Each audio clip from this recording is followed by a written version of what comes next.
എല്ലാവർക്കും പുതിയ വീഡിയോയിലോട്ട് സ്വാഗതം. ഇന്നത്തെ വീഡിയോയിൽ നമ്മൾ ഡിസ്കസ് ചെയ്യാൻ ശ്രമിക്കുന്ന ടോപ്പിക് ഒരു AWS അക്കൗണ്ട് എങ്ങനെ ക്രിയേറ്റ് ചെയ്യാം എന്നാണ്. നമ്മൾ ഇതിൻ്റെ മുമ്പ് പല പ്രാവശ്യം AWS അക്കൗണ്ട് ക്രിയേറ്റ് ചെയ്യുന്നതും AWSൻ്റെ അക്കൗണ്ട് എങ്ങനെ ഡിലീറ്റ് ചെയ്യാം എന്നൊക്കെ ഡിസ്കസ് ചെയ്തിട്ടുണ്ട്. പുതിയ സാഹചര്യത്തിൽ എങ്ങനെയാണ് ഒരു AWS അക്കൗണ്ട് ക്രിയേറ്റ് ചെയ്യുക എന്നാണ് നമ്മൾ നോക്കാൻ പോകുന്നത്.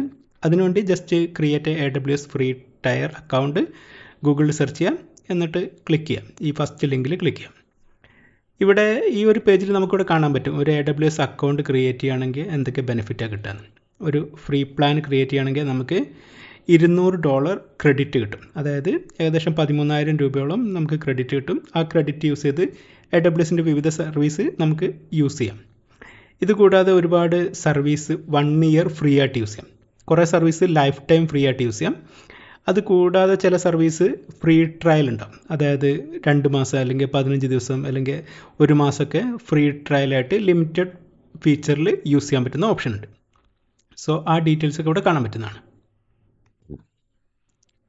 ഇത് കൂടാതെ റീസെൻ്റ്ലി വന്നൊരു വലിയ ചേഞ്ച് അറിയുന്നത്, നമ്മളിപ്പോൾ AWS അക്കൗണ്ട് ക്രിയേറ്റ് ചെയ്യുന്ന സമയത്ത് ആദ്യം ഫ്രീ ടയർ എന്ന് പറഞ്ഞു കഴിഞ്ഞാൽ പോലും ചാർജ് ഈടാക്കാൻ സാധ്യത ഉണ്ടായിരുന്നു. അതായത് നമുക്ക് ചില സർവീസസൊക്കെ ഒരു ലിമിറ്റഡ് ആയിട്ട് യൂസ് ചെയ്യാം. പക്ഷേ ചില കോൺഫിഗറേഷൻ തെറ്റിക്കഴിഞ്ഞിട്ടുണ്ടെങ്കിൽ അല്ലെങ്കിൽ ചില വ്യത്യസ്തമായിട്ടുള്ള കോൺഫിഗറേഷൻ നമ്മൾ യൂസ് ചെയ്തിട്ടുണ്ടെങ്കിൽ ചാർജ് ചെയ്യപ്പെടുമായിരുന്നു. ആ ഒരു അവസ്ഥ മാറി. ഇപ്പോൾ ഫ്രീ ടയറിൽ നമ്മൾ അക്കൗണ്ട് ക്രിയേറ്റ് ചെയ്തിട്ടുണ്ടെങ്കിൽ അത് ഫ്രീ ടയറായിട്ട് മാത്രമേ യൂസ് ചെയ്യാൻ പറ്റുള്ളൂ. മീൻസ് അതിൽ നിന്ന് പൈസ ഈടാക്കില്ല. നമ്മൾ പേ ആസ് യു ഗോയിലോട്ട് മാറിക്കഴിഞ്ഞാൽ മാത്രമേ പൈസ ഈടാക്കുള്ളൂ. ഇതിന് മുമ്പൊക്കെ അക്കൗണ്ട് ക്രിയേറ്റ് ചെയ്യുന്ന സമയത്ത് നമ്മൾ ഫ്രീ ടയർ എന്ന് പറഞ്ഞ് ക്രിയേറ്റ് ചെയ്താൽ പോലും നമ്മൾ ആ ഓരോ സർവീസ് റൺ ചെയ്യുമ്പോഴും അതിലെ കോൺഫിഗറേഷൻ കറക്റ്റ് ചെക്ക് ചെയ്യണം. അല്ലെങ്കിൽ ചിലപ്പോൾ നമ്മുടെ ക്രെഡിറ്റ് കാർഡിൽ നിന്ന് ചാർജ് ഈടാക്കുന്ന ഒരു അവസ്ഥ ഉണ്ടായിരുന്നു. പക്ഷേ റീസെൻ്റ്ലി ആ ഒരു അവസ്ഥ മാറി. ഇപ്പോൾ new customer get started at no cost with AWS free tier. കൂടാതെ $100 ഫസ്റ്റ് കിട്ടും. പിന്നീട് $100 നമ്മൾ കൂടുതൽ സർവീസ് എക്സ്പ്ലോർ ചെയ്യുന്നതനുസരിച്ച് ആഡ് ചെയ്യപ്പെടും. അതാണ് മെയിനായിട്ടുള്ള ഒരു അഡ്വാൻറ്റേജ്. ഈ ഒരു ഫ്രീ പ്ലാൻ എനിക്ക് തോന്നുന്നു 6 മന്ത് വാലിഡിറ്റി ഉണ്ട്. പിന്നെ നമുക്ക് വേണമെങ്കിൽ പെയ്ഡ് പ്ലാന് എപ്പോൾ വേണമെങ്കിലും സ്റ്റാർട്ട് ചെയ്യാം. അക്കൗണ്ട് ക്രിയേറ്റ് ചെയ്യുന്ന സമയത്ത് തന്നെ വേണമെങ്കിൽ പെയ്ഡ് പ്ലാനിലോട്ട് പോകാം. അല്ലെങ്കിൽ ഫ്രീ ടയർ എക്സ്പയർ ആയിട്ടോ അല്ലെങ്കിൽ നമുക്കൊരു കോൺഫിഡൻ്റ് ആയതിന് ശേഷം മാത്രം പെയ്ഡ് പ്ലാനിലോട്ട് മാറാം. സോ അക്കൗണ്ട് ക്രിയേറ്റ് ചെയ്യാൻ വളരെ സിമ്പിളാണ്. ക്രിയേറ്റ് അക്കൗണ്ട് എന്ന ഓപ്ഷൻ ക്ലിക്ക് ചെയ്യാം. അക്കൗണ്ട് ക്രിയേഷനായിട്ട് മുന്നോട്ട് പോകുന്നതിന് മുമ്പായിട്ട് ഒരു ചെറിയ അപ്ഡേഷൻ. നമ്മൾ റീസെൻ്റ്ലി ഒരു ഇൻസ്റ്റിറ്റ്യൂട്ട് കാലിക്കറ്റിൽ ഹൈലൈറ്റ് ബിസിനസ് പാർക്കിനകത്ത് ഒരു ഇൻസ്റ്റിറ്റ്യൂട്ട് ഓപ്പൺ ചെയ്തിട്ടുണ്ട്. ഇവിടെ ഉദ്ദേശിക്കുന്നത് AWS അതേപോലെ അസൂർ പോലത്തെ ക്ലൗഡ് കമ്പ്യൂട്ടിംഗ് സിമിലർ ആയിട്ടുള്ള സബ്ജക്റ്റുകൾ ഓഫ്ലൈനായിട്ട് ടീച്ച് ചെയ്യാം. ഒരു 8-10 കുട്ടികളെ ഒന്നിച്ച് എൻറോൾ ചെയ്തിട്ട് അവരെ ഡെഡിക്കേറ്റഡ് ആയിട്ട് പഠിപ്പിച്ച് പ്ലേസ്മെൻറ്റിന് ഹെൽപ്പ് ചെയ്യുക എന്നാണ് ഉദ്ദേശിക്കുന്നത്. അപ്പോൾ താല്പര്യം ആർക്കെങ്കിലും AWS അല്ലെങ്കിൽ അസൂർ അങ്ങനത്തെ സർവീസിൽ നിന്ന് പഠിക്കാൻ താല്പര്യം ഉണ്ടെങ്കിൽ നമ്മളായിട്ട് കോൺടാക്റ്റ് ചെയ്യാവുന്നതാണ്. ഞാൻ അതിൻ്റെ നമ്പർ ഡിസ്ക്രിപ്ഷനിൽ കൊടുക്കാം. സോ ഓഫ്ലൈനാണ്, കുറച്ച് ലിമിറ്റഡ് സീറ്റ് മാത്രമേ അവൈലബിൾ ഉള്ളൂ. അപ്പോൾ ആർക്കും താല്പര്യം ഉണ്ടെങ്കിൽ ഇപ്പോൾ തന്നെ കോൺടാക്റ്റ് ചെയ്യാം. ഇത് കൂടാതെ ഓൺലൈനിൽ നമ്മൾ ഒരുപാട് AWSനെ കുറിച്ചും അസൂറിനെ കുറിച്ചും SQLനെ കുറിച്ചുള്ള ഒരുപാട് കോഴ്സുകൾ ഓൾറെഡി പബ്ലിഷ് ചെയ്തിട്ടുണ്ട്. ചിലത് ഫ്രീ ആണ്, ചിലത് പെയ്ഡ് ആണ്. താല്പര്യമുള്ളവർക്ക് ചെക്ക് ചെയ്യാം. ഞാൻ അതിൻ്റെയൊക്കെ ലിങ്ക് ഇവിടെ നമ്മുടെ വീഡിയോയുടെ ഡിസ്ക്രിപ്ഷനിൽ കൊടുക്കാം. സോ താല്പര്യമുള്ളവർക്ക് അതും ചെക്ക് ചെയ്യാവുന്നതാണ്. സോ നമുക്ക് അക്കൗണ്ട് ക്രിയേഷനിലോട്ട് പോകാം. ഇനി ഓൾറെഡി നമുക്ക് അക്കൗണ്ട് ഉണ്ടെങ്കിൽ സൈൻ ഇൻ ടു കൺസോൾ എന്ന ഓപ്ഷൻ ക്ലിക്ക് ചെയ്ത് യൂസർ നെയിം പാസ്വേഡ് അടിച്ച് ലോഗിൻ ചെയ്യാവുന്നതാണ്. സോ നമ്മളൊരു അക്കൗണ്ട് ക്രിയേറ്റ് ചെയ്യാനാണ് ശ്രമിക്കുന്നത്. ഇവിടെ ഞാൻ ഓൾറെഡി യൂസ് ചെയ്ത് ക്രെഡിറ്റ് കാർഡാണ് യൂസ് ചെയ്യാൻ ശ്രമിക്കുന്നത്. അതുകൊണ്ട് വർക്കാവുമെന്ന് ഉറപ്പില്ല. നമുക്ക് ട്രൈ ചെയ്ത് നോക്കാം. നമുക്കിവിടെ റൂട്ട് ഇമെയിൽ അഡ്രസ്സ് അല്ലെങ്കിൽ റൂട്ട് യൂസറുടെ ഇമെയിൽ അഡ്രസ്സ് സ്പെസിഫൈ ഉണ്ട്. അതായത് നമ്മളൊരു അക്കൗണ്ട് ക്രിയേറ്റ് ചെയ്യുന്ന സമയത്ത് ഏറ്റവും അഡ്മിനിസ്ട്രേറ്റർ ലെവലിലുള്ള ഒരു ഇമെയിൽ അഡ്രസ്സാണ് ഇവിടെ സ്പെസിഫൈ ഉണ്ട്. സോ ഇത് കഴിഞ്ഞതിന് ശേഷം നമുക്ക് വീണ്ടും യൂസർ അക്കൗണ്ട് ക്രിയേറ്റ് ചെയ്യാം. ഓരോ ഇൻഡിവിജ്വൽ യൂസറിന് വേണ്ടി നമ്മുടെ ഈ ഒരു അക്കൗണ്ടിൻ്റെ അണ്ടറിൽ യൂസർ അക്കൗണ്ട് ക്രിയേറ്റ് ചെയ്ത് അവർക്ക് സെപ്പറേറ്റ് ലോഗിൻ അനുവദിക്കാവുന്നതാണ്. പക്ഷേ ഇതായിരിക്കും നമ്മുടെ മെയിൻ അക്കൗണ്ട്. ഇനി അക്കൗണ്ടിനൊരു പേര് കൊടുക്കാം. ഞാനിപ്പോൾ സ്റ്റെപ്പ് ടു സി ലേണിംഗ് എന്നൊരു പേര് കൊടുത്തിട്ട് സൈൻ ഇൻ ചെയ്യുന്നത്. ഇവിടെ വെരിഫൈ ഇമെയിൽ അഡ്രസ്സ് ക്ലിക്ക് ചെയ്യണം. അപ്പോൾ നമുക്കൊരു OTP വരും. നമ്മുടെ ഇമെയിൽ അഡ്രസ്സിലോട്ട് ഒരു OTP വരും. ആ OTP വെരിഫൈ ചെയ്തതിന് ശേഷം മാത്രമേ പ്രൊസീഡ് ചെയ്യാൻ പറ്റുള്ളൂ. സോ നമുക്കൊരു ഇമെയിൽ അഡ്രസ്സിലോട്ട് OTP വരും. ആ ഒരു ഇമെയിൽ അഡ്രസ്സ് ഏകദേശം ഇതേപോലെ ഉണ്ട്. സോ ഇവിടെ നമ്മൾ ഇപ്പോൾ ട്രൈ ചെയ്ത ഇമെയിൽ അഡ്രസ്സ് ഓൾറെഡി ഒരു പ്രാവശ്യം ഒരു അക്കൗണ്ട് ക്രിയേറ്റ് ചെയ്തിട്ടുണ്ട് ഡബ്ല്യൂഎസിൽ. സോ നമ്മൾ മറ്റൊരു അക്കൗണ്ട് ട്രൈ ചെയ്യാണ്, അല്ലെങ്കിൽ മറ്റൊരു ഇമെയിൽ അഡ്രസ്സ് യൂസ് ചെയ്ത് അക്കൗണ്ട് ക്രിയേറ്റ് ചെയ്യാൻ ട്രൈ ചെയ്യാണ്. ഇവിടെ ഞാൻ step2ceducation@outlook.com കൊടുക്കുന്ന step2clearning ഒന്ന് ട്രൈ ചെയ്ത് നോക്കാം. ഇനി ഈ ഇമെയിൽ അഡ്രസ്സ് ഒന്ന് വെരിഫൈ ട്രൈ ചെയ്ത് നോക്കാം. സോ ഇവിടെ കാണാൻ പറ്റും ഒരു വെരിഫിക്കേഷൻ കോഡ് സെൻഡ് ചെയ്തിട്ടുണ്ട്. ഇപ്പോൾ നമ്മുടെ ഇമെയിൽ അഡ്രസ്സ് എൻ്റർ ചെയ്ത് തെറ്റാണെങ്കിൽ നോട്ട് യു പറഞ്ഞിക്കാണ്ട് വീണ്ടും ബാക്കോട്ട് പോയിട്ട് എൻ്റർ ചെയ്യാനുള്ള ഓപ്ഷൻ ഉണ്ട് കേട്ടോ. സോ നമ്മുടെ വെരിഫിക്കേഷൻ കോഡ് വന്നിട്ടുണ്ട്. ഈ കോഡ് അവിടെ എൻ്റർ ചെയ്യണം. വെരിഫൈ. ഇനിയൊരു റൂട്ട് പാസ്വേഡ് നമ്മൾ എൻ്റർ ചെയ്യണം. ഇതൊരു സ്ട്രോങ് പാസ്വേഡ് ആയിരിക്കണം.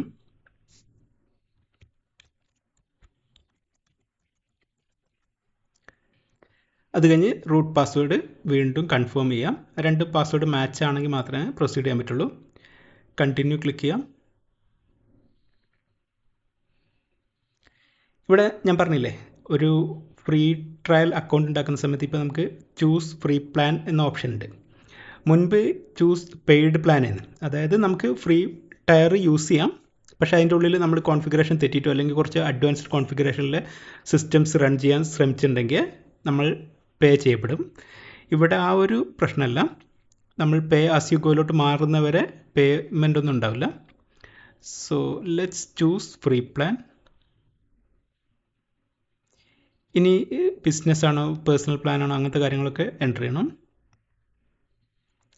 സോ കോൺടാക്ട് ഡീറ്റെയിൽസ് അങ്ങനത്തെ ഡീറ്റെയിൽസ് ഒക്കെ എൻ്റർ ചെയ്യട്ടെ.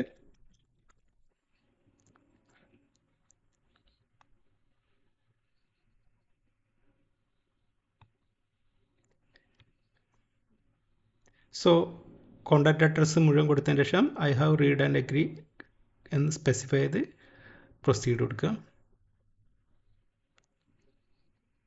പേ ചെയ്യാം. ഒന്ന് UPI ഓട്ടോ പേ കൊടുക്കാം, അല്ലെങ്കിൽ credit card debit card use ചെയ്തിട്ടും പേ ചെയ്യാം.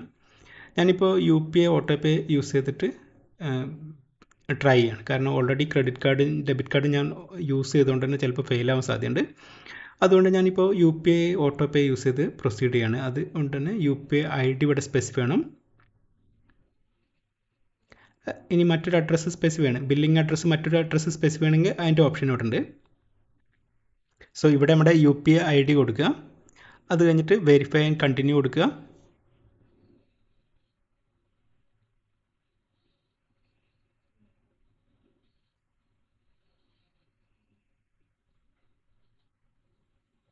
So click verify.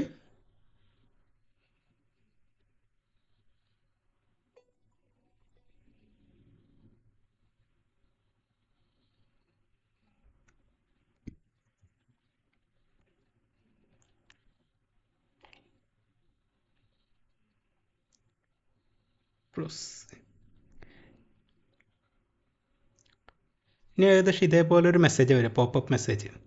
അതിൽ ജസ്റ്റ് പ്രൊസീഡ് കൊടുക്കുക.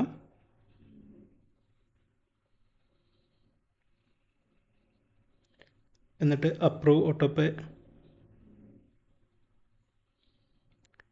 കൺഫേം കൊടുക്കുക. എന്നിട്ട് നമ്മുടെ പിൻ കോഡ് അല്ലെങ്കിൽ നമ്മുടെ UPI പിൻ അടിച്ച് കൺഫേം ചെയ്യാം. അപ്പോൾ ഏകദേശം ഇതേപോലെ വരും.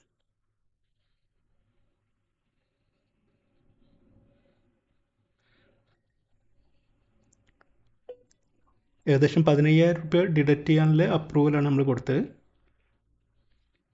ഇത് കൂടാതെ പോസ് ഓട്ടോ പേ എന്ന് പറയുന്നൊരു ഓപ്ഷൻ ഉണ്ട് കേട്ടോ. പോസ് അല്ലെങ്കിൽ ക്യാൻസൽ ഓട്ടോ പേ. ഇവിടെ ഇപ്പോൾ നമ്മുടെ പേയ്മെൻറ്റ് ഏകദേശം പേയ്മെൻറ്റ് പ്രോസസ്സ് അല്ലെങ്കിൽ അക്കൗണ്ട് സെറ്റപ്പിൻ്റെ പേയ്മെൻറ്റ് പാർട്ട് കംപ്ലീറ്റ് ആയിട്ടുണ്ട്. ഇനി വെരിഫൈ ആൻഡ് കണ്ടിന്യൂയിലാണ്. ഇവിടെയും ചലഞ്ച് എന്താണെന്ന് പറഞ്ഞാൽ ഈ ഫോൺ നമ്പർ ചിലപ്പോൾ ഞാൻ ഓൾറെഡി യൂസ് ചെയ്തായിരിക്കും.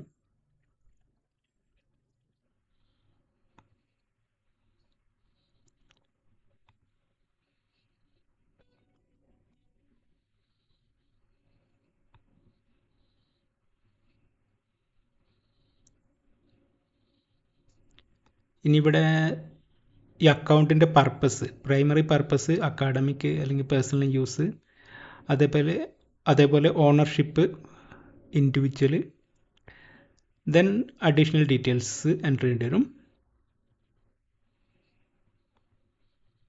സോ പുതിയ രീതി അനുസരിച്ച് നമ്മൾ പാൻ കാർഡ് മാൻഡേറ്ററി ആയിട്ട് കൊടുക്കണം. അതുകൂടാതെ പാൻ കാർഡ് അറ്റാച്ചും ചെയ്യേണ്ടി വരും.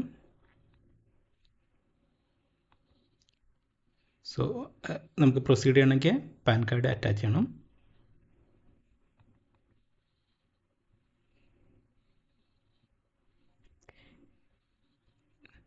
ഇനി വീണ്ടും നമ്മൾ നമ്മുടെ മൊബൈൽ നമ്പർ കൊടുക്കണം. അതിലോട്ടൊരു OTP വരും.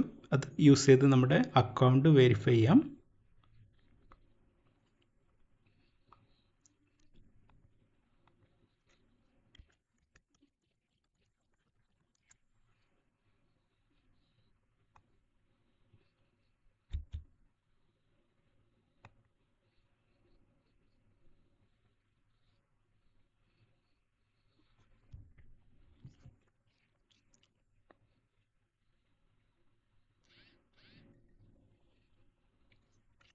ഏകദേശം ഇതേപോലെ ഒരു OTP നമ്മുടെ ഫോണിൽ വരുന്നതാണ്. ഇപ്പോൾ വന്നിരിക്കുന്ന നമ്പർ 5845 എന്ന നമ്പറാണ് വന്നിരിക്കുന്നത്. വെരിഫിക്കേഷൻ ഏകദേശം കംപ്ലീറ്റ് ആയിട്ടുണ്ട്.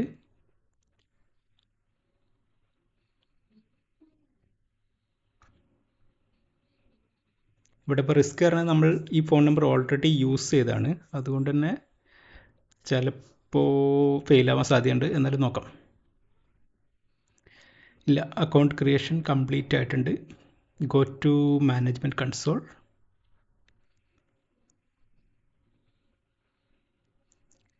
അങ്ങനെ നമ്മൾ എനിക്ക് തോന്നുന്നു 4ാമത്തെ AWS അക്കൗണ്ടാണ് നമ്മൾ ഉണ്ടാക്കുന്നത്. സെയിം ഇമെയിൽ അഡ്രസ്സ് യൂസ് ചെയ്യാൻ പറ്റില്ല, വ്യത്യസ്തമായിട്ടുള്ള ഇമെയിൽ അഡ്രസ്സ് യൂസ് ചെയ്യണം. എന്നാലും അക്കൗണ്ട് ക്രിയേഷൻ കംപ്ലീറ്റ് ആയിട്ടുണ്ട്.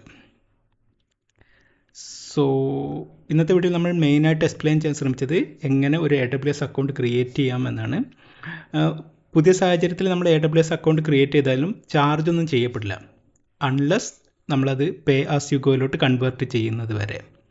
അതൊരു നല്ലൊരു അഡ്വാൻറ്റേജ് ആണ്. കാരണം പലപ്പോഴും നമ്മൾ കൃത്യമായിട്ട് ശ്രദ്ധിക്കാതെ വല്ല സർവീസൊക്കെ അല്ലെങ്കിൽ ചെറിയ കോൺഫിഗറേഷൻ മാറിക്കഴിഞ്ഞാൽ തന്നെ ചിലപ്പോൾ ഓവർ യൂസ് ആയി പോകും. അല്ലെങ്കിൽ 2 EC2 ഒരേ സമയം റൺ ചെയ്താലൊക്കെ നമ്മൾ ഫ്രീ ടയറിൻ്റെ മുകളിലോട്ട് പോകും. അപ്പോൾ ചാർജ് ഈടാക്കുന്ന ഒരു സാധ്യത ഉണ്ടായിരുന്നു. ഇപ്പോൾ ആ ഒരു പ്രശ്നമൊന്നുമില്ല.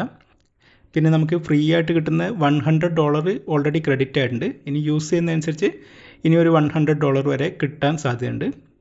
പിന്നെ സൈൻ ഔട്ട്, അതേപോലെ അക്കൗണ്ട് സെറ്റിങ്സ്, ബാക്കിയുള്ള കാര്യങ്ങളൊക്കെ നമുക്കിവിടെ കാണാൻ പറ്റും. So that's all for this video. Thanks for watching.